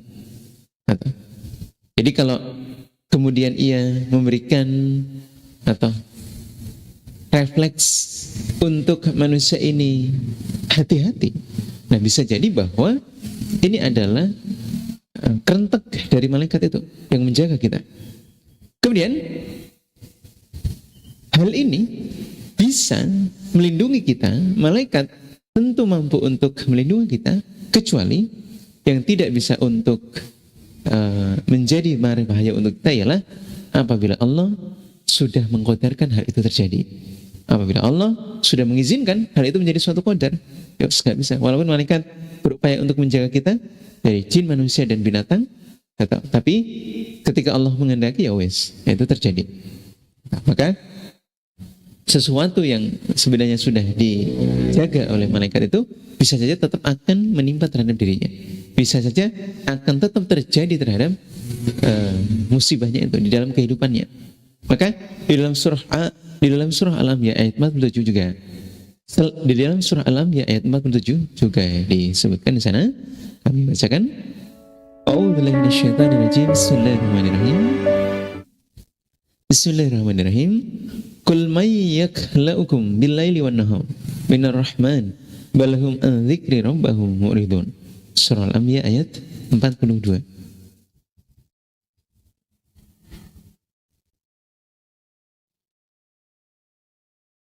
Memiliki pengertian. Katakanlah, siapakah yang dapat memelihara kalian di waktu malam dan di waktu siang hari? Betul. Tentunya memiliki dan menjaga dari sisi Allah. Jawab siapa? Tentunya kan tidak ada. Tentunya ialah Allah yang maha menjaga. Nah sebenarnya orang-orang yang berpaling, kami ulang, katakanlah, siapakah yang dapat memelihara kalian di waktu malam dan siang hari dari azab Allah yang maha pemurah? Atau tentunya ini jawabannya tidak ada. Ya hanya Allah yang bisa. Atau karena Allah yang punya azab, Allah yang punya musibah, Allah yang bisa mendatangkan mara bahaya, siapa yang bisa menjaga? Tidak ada.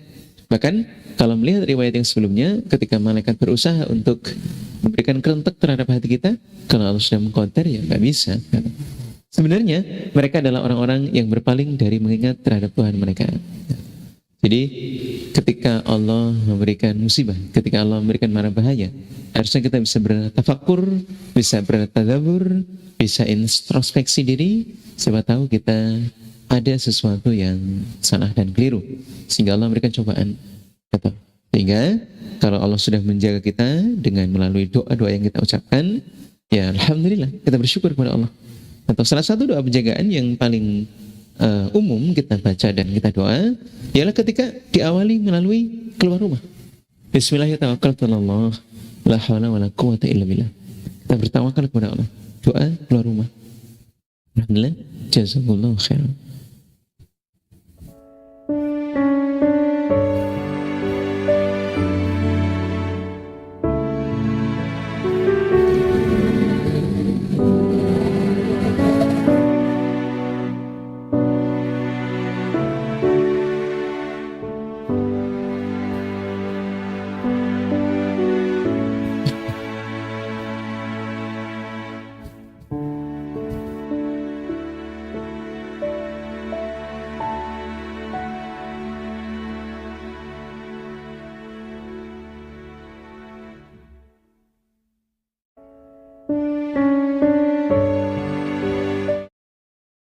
Selanjutnya kita bacakan di dalam surah Al-An'am ayat 61. A'udzubillahi minasyaitonirrajim. Bismillahirrahmanirrahim. Wa huwal qahiru fawqa ibadihi wa yursilu 'alaikum hafadhahu hatta idza jaa ahadakumul maut tawaffathu rusuluna wa hum la yufarritun. Surah Al-An'am ayat 61. Surah Al-An'am ayat 61.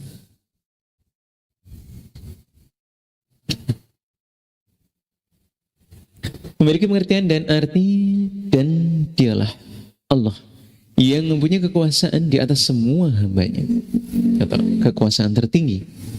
Siapapun yang memiliki kekuasaan, Allah yang paling tertinggi.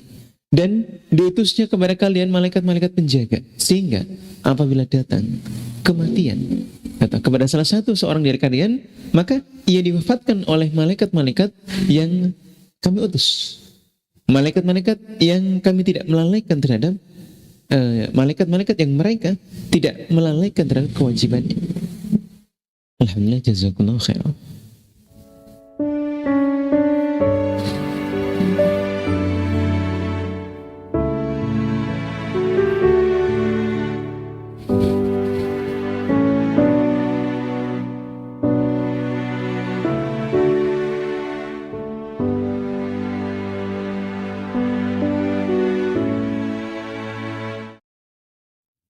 Kami ulang, terjemah dan maknanya ialah, dan dialah yang mempunyai kekuasaan tertinggi di atas semua hambanya. Dan diutusnya kepada kalian malaikat-malaikat penjaga, sehingga apabila datang kematian kepada salah seorang di antara kalian, maka ia diwafatkan oleh malaikat-malaikat kami.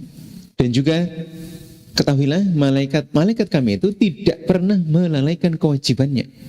Kalau sudah mendapatkan tugas untuk mencabut nyawa, mereka tidak akan pernah terlalaikan oleh waktunya, terlupakan oleh tugasnya. Itulah malaikat Allah.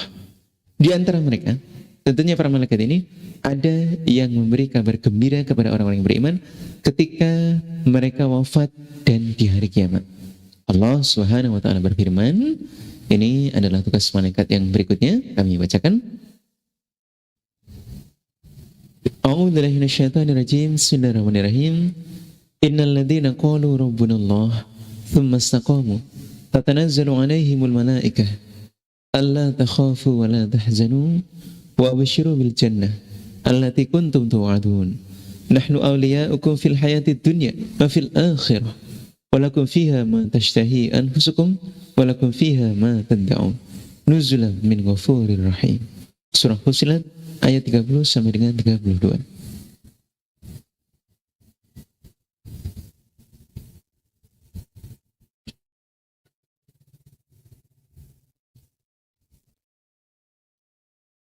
Kaum muslimah yang kami hormati, memiliki makna dan pengertian. Sesungguhnya orang-orang yang mengatakan Tuhan kami ialah Allah, kemudian mereka meneguhkan pendirian mereka, meneguhkan keimanan mereka, maka para malaikat akan turun terhadap mereka dengan mengatakan, seraya berkata, janganlah kalian merasa takut dan janganlah kalian merasa sedih, dan bergembiralah kalian dengan memperoleh surga yang telah dijanjikan oleh Allah kepada kalian.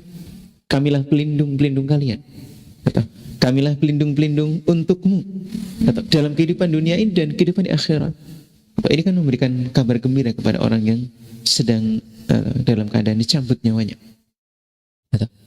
Maka di dalamnya nanti, di dalam surga, kalian akan memperoleh apa-apa yang kalian inginkan, dan kalian juga akan memperoleh pula atau apa saja yang kalian minta kepada Allah dari Tuhan kalian yang Maha Pengampun lagi Maha Penyayang. Jadi ini kan salah satu tugas dari malaikat yang memberikan kabar gembira untuk kita ketika dicabut ruh kita oleh para malaikat. Selanjutnya di dalam surah Al-Anbiya ayat 103 menyebutkan, Bismillahirrahmanirrahim, la yahzunhumul faz'ul akbaru wa tatalaqahumul malaikah hadza yaumukum alladzi kuntum tu'adun.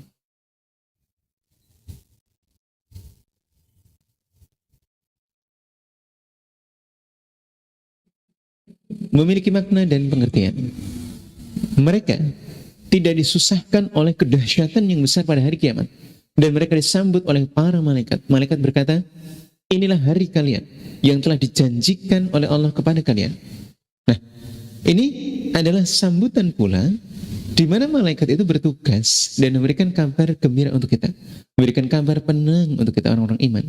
Jadi tidak ada kesusahan, tidak ada kesedihan, tidak kekhawatiran, walaupun atau kalau sudah datang di padang mahsyar atau semuanya dalam keadaan yang telanjang, sendiri, kuncup dan juga tidak beralaskan kaki, kita tidak bisa saling melihat keluarga kita lagi, kita tidak bisa saling menyapa dan tidak bisa saling berbisik-bisik. Kita betul-betul sendiri, namun malaikat ada menemani kita, menyambut kita menuju ke hadapan Allah. Walana jazakumullahu khairan.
Kaum muslimah yang kami hormati, kita lanjutkan.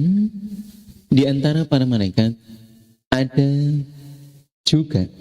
juga yang masih bertugas dalam keadaan gaib, atau bahkan urusan yang betul-betul spesifik dan mungkin secara kedokteran itu kadang-kadang sangat di luar nalar, sangat tidak bisa atau dibuktikan, tetapi Allah bisa melakukan itu dan bisa menjadi mukjizat, bisa menjadi bukti syairullah, ya tak? Ialah malaikat berikutnya. Di antara mereka ada yang bertugas mengurusi nutfah. Nutfah dalam bahasa Arab maknanya adalah air mani di dalam rahim manusia, di dalam rahim seorang wanita. Sebagaimana tersebutkan di dalam sebuah hadis, kami bacakan dalam Riwayat Bukhari. Fi kitabil Bada'ul Khalqi qala Abdullah hadatsana Rasulullah sallallahu alaihi wasallam wa huwa shadiqul masduq qala inna ahadakum yujma'u khalquhu fi batni ummi 40 yawman thumma yakunu 'alaqatan mithla dhalik thumma yakunu mudghatan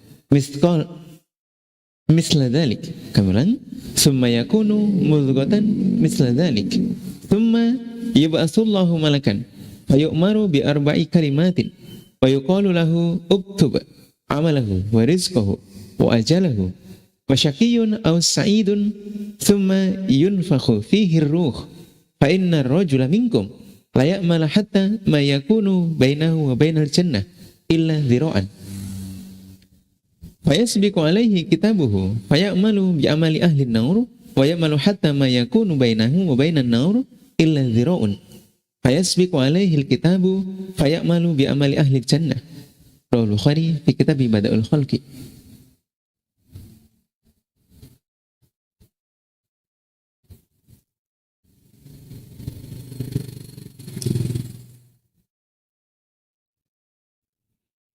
Kaum muslimah yang kami hormati, ini adalah keadaan yang luar biasa dan juga tentunya sesuatu yang secara medis atau sains mungkin tidak untuk membuktikannya atau mungkin kesulitan, tapi Allah melakukan hal itu.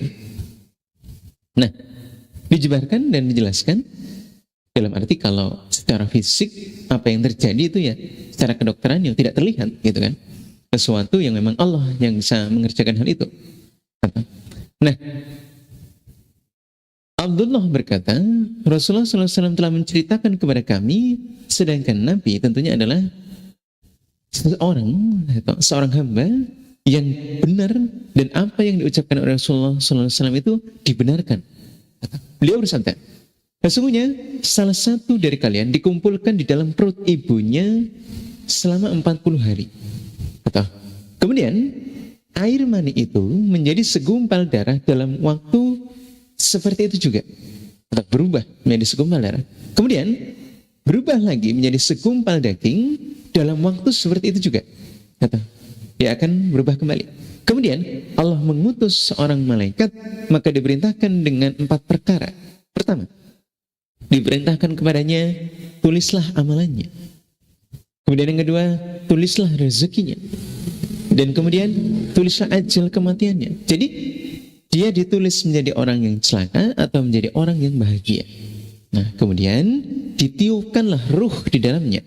Maka sesungguhnya seorang dari kalian sungguh mengamalkan amalan ahli surga, sehingga di antara dia dan surga tinggal 1 hasta saja.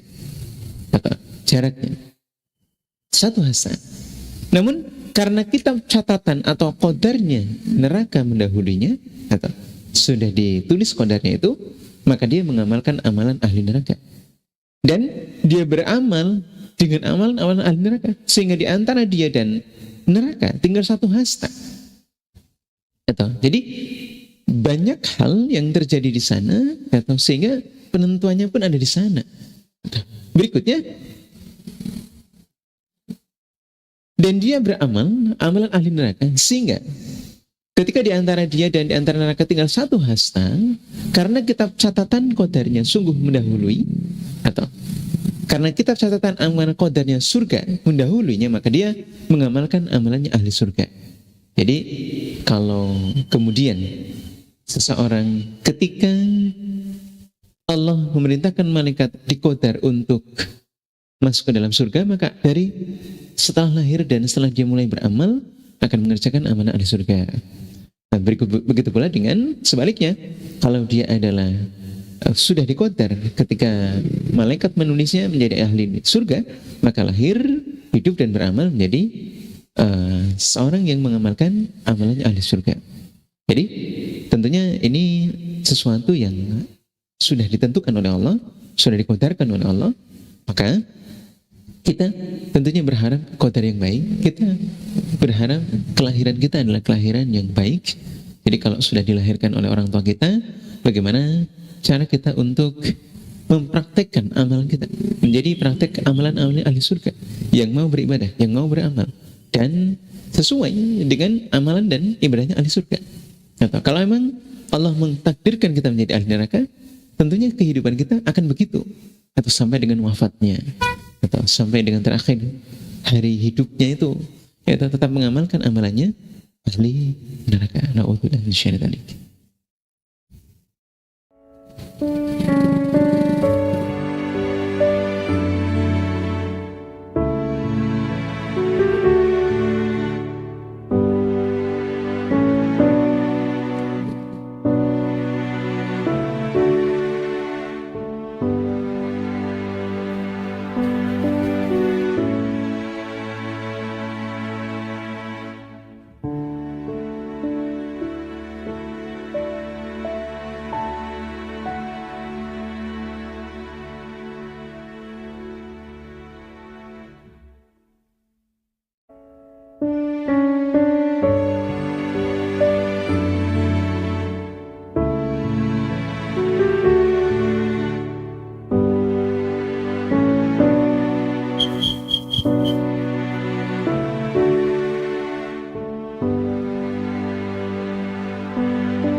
Selanjutnya, di antara para malaikat ada yang bertugas menjadi pembawa arsy atau karubiyun.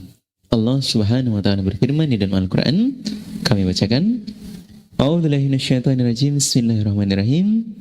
Alladzina yahmiluna al-arsya wa man hawlahu yusabbihuna bihamdi rabbihim wa yu'minuna bihi wa yastaghfiruna lilladzina amanu.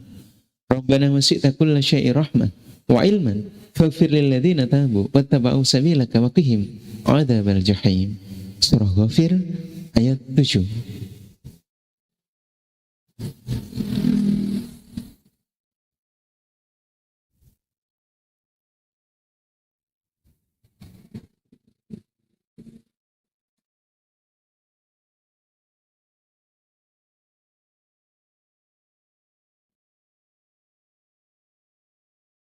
Memiliki pengertian dan arti malaikat-malaikat yang memikul arsy dan malaikat-malaikat yang berada di sekelilingnya Allah bertasbih memuji kepada Tuhannya, dan juga mereka beriman kepada Allah serta memintakan ampun kepada orang-orang yang beriman seraya berdoa.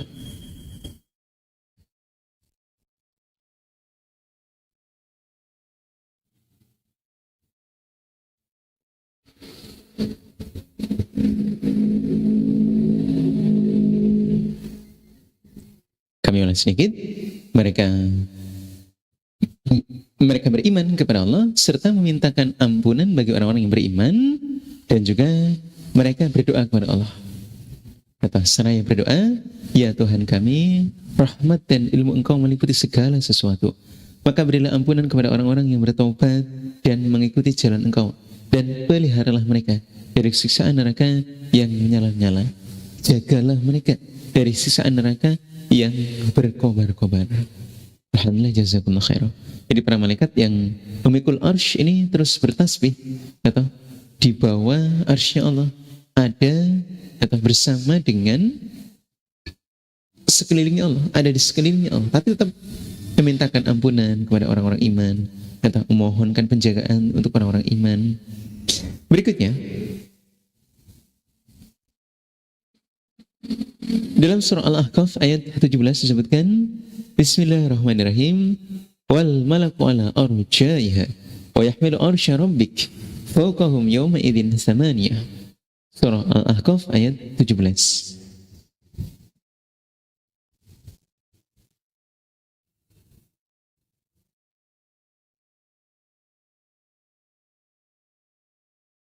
Memiliki pengertian, dan malaikat-malaikat berada di penjuru langit. Dan pada hari itu 8 malaikat jumlahnya menjunjung arsy Tuhanmu di atas kepala mereka. Jadi ini secara lahiriah, secara fisik, kata Rasulullah SAW pernah menceritakan tentang ukurannya, namun kita fahami dulu jumlahnya. Ada 8 malaikat yang memanggul arsy Allah. Selanjutnya, dalam Rawi Abu Daud menyebutkan, an Jabir bin Abdullah an Nabi sallallahu alaihi wasallam qala udhina li an uhadditha an malak min malaikatillahi min hamalahil arsy inna ma baina syahmati udhuni ila atikihi masiratu 700 amin. Rawi Abu Daud fi kitab sunnah wa huwa hadits sahih.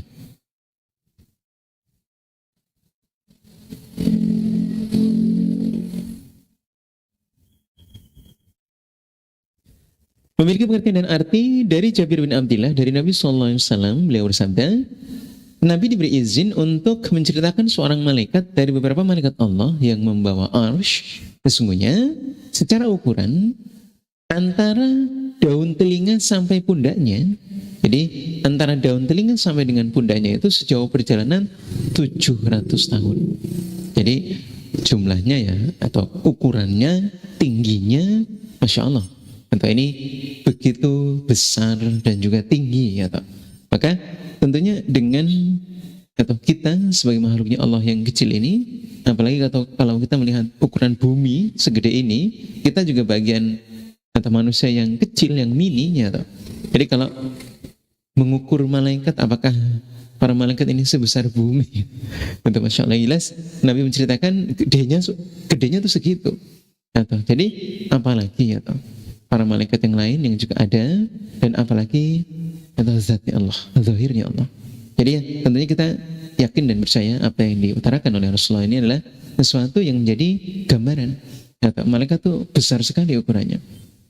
Berikutnya, di dalam tafsir Ibnu Katsir juz 4 surah ke-4 42, An Sa'id bin Jubair fi qawlihi wa yahmilu arsy rabbik fawqahum yawma idzin samaniya qala samaniya sufufin minal malaikah.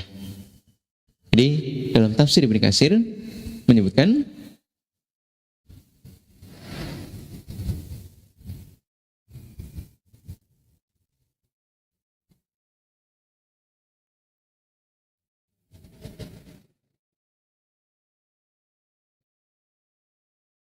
memiliki pengertian dan arti dari Sa'id bin Jubair dalam firman Allah yang menyebutkan tentang wayah miluna arsya rabbika fawqahum samaniyah itu fawqahum yawma idzin samaniyah, dia berkata jumlahnya itu 8 sof.